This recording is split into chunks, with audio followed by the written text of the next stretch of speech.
Şah Merdan coşa geldi, sırrını aşkar eyledi. Eyledi ya eyledi, eyledi.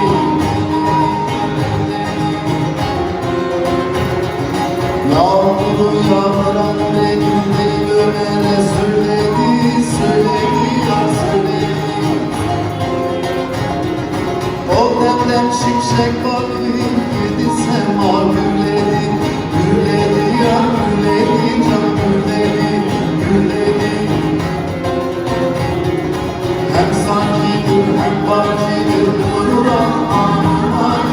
Yetiş şahıza kurtar beden kuvvet yarayı. Yarayı yarayı yarayı yarayı.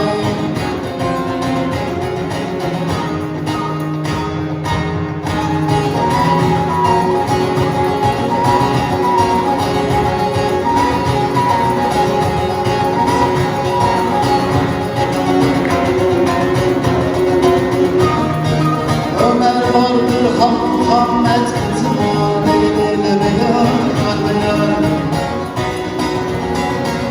Hazreti Ali'dir o arşede gürleyen, gürleyen yar gürleyen, gürleyen. Çarkı gerduğunun elinde sırrını hikmet eyleyen, eyleyen yar eyleyen, eyleyen. Hem sakidir hem bakidir, durulan anılar.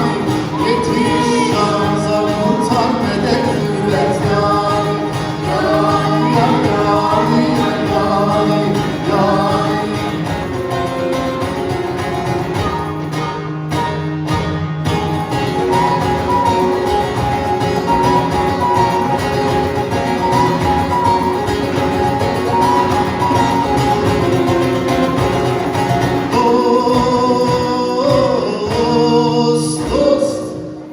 Muhammed buyurdu ki yedir abi bir dedi ya bir dedi.